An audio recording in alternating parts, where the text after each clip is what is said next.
والی بات ہے اس کو کلیریفائی کر دیں. جی میں نے کلیریفائی کیا ہے. نہیں اس میں پتہ ہے یہ موقف کیا بناتے ہیں ان کا موقف. جی مجھے پتہ ہے ان کا یہ موقف. کہتے ہیں جی کہ رسول پاک صلی اللہ علیہ وسلم نے جان بوجھ کر ان کو اللہ پاک نے غیبی خبر دی تھی کہ میں دنیا سے وصال فرما رہا ہوں، اور ان کو یہ پتہ تھا ان کے بقول کہ جی وہ یہ معاملات اس طرح کریں گے، اسی لیے انہوں نے یہ جو شیخین علیہ السلام تھے ان کو انہوں نے کہا تھا کہ تم اس چھوٹے بچے کے انڈر ہو کے چلے جاؤ تاکہ یہ لوگ دور ہو جاتے.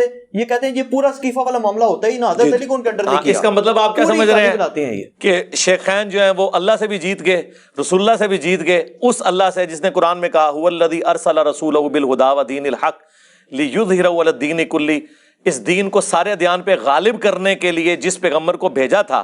قرآن میں 3 جگہ یہ آیت آئی، اللہ تعالیٰ ناکام ہو گیا نعوذ باللہ. اور یہ دین غالب ہوا ہے کہ نہیں مجھے یہ بتائیں. پہلے تو یہ مانے یہ قرآن نے کہا تھا میں غالب کروں گا، کیا ہے نا؟ ہاں تو غالب رسول اللہ کے دور میں ہوا ہے یا خلفائے راشدین کے دور میں ہوا ہے؟ رسول اللہ کے دور میں تو صرف مکے مدینہ اور حجاز کی سرزمین تک تھا. رومن اور پرشین امپائر کو خلفائے راشدین کے دور میں گرایا گیا، اور یہ اللہ کی اتنی حکمت ظاہر ہوئی ہے کہ یہ رسول اللہ کا کام آگے لے کے چلے ہیں وہ. اور دوسری بات، بڑے بڑے لیڈرز آئے ہیں وہ اپنی زندگی میں کامیاب ہوئے ہیں. رسول اللہ میں اور باقی لیڈروں میں فرق یہ ہے کہ رسول اللہ دنیا سے چلے گئے، آپ کے ہزاروں ساتھی مرتد بھی ہو گئے، اور یہ وہ ساتھی تھے جو اینڈ پہ صرف آپ کے دبدبے کی وجہ سے مسلمان ہوئے تھے.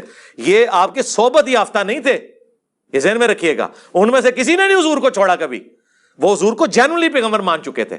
باقی لوگوں نے حضور کو قریش کا غلبہ سمجھتے ہوئے ایک بڑے جنگجو کی بیعت کر لی تھی کہ جو سب پہ غالب آ گیا، وہی چھوڑ بھی گئے.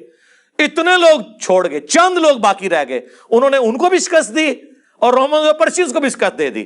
سوائے اس کے کوئی چیز نہیں ہے کہ غیبی مدد ہے اللہ کی، اور وہ وعدہ پورا ہو گیا. هو الذی ارسل رسولہ بالہدی ودین الحق لیظہرہ علی الدین کلہ. اور پھر دوسری میں اس کو کنکلوڈ کرتا ہوں، آپ کے سوال ختم ہو گئے.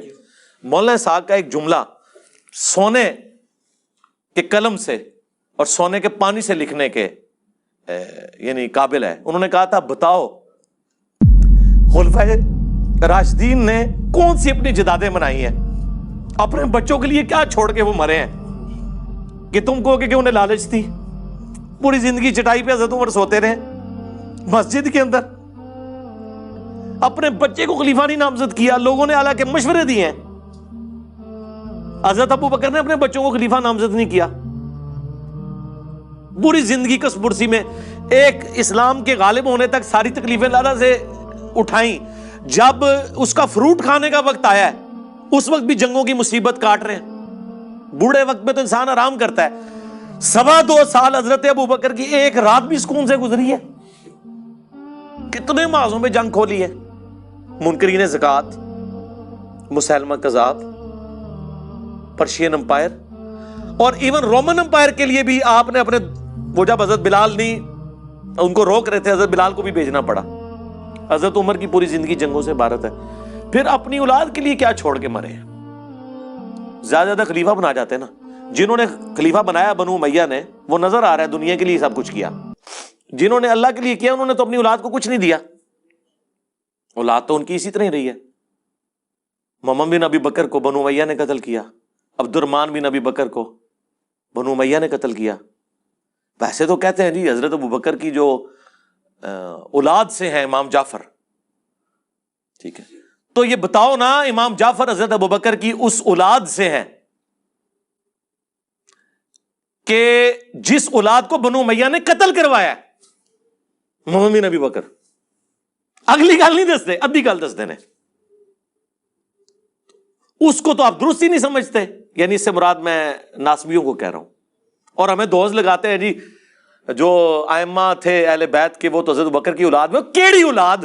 وہ اولاد جی پرورش مولا علی نے کی تھی، محمد بن بکر کی، جو جنگ جمل میں حضرت عائشہ کو سمجھاتے تھے.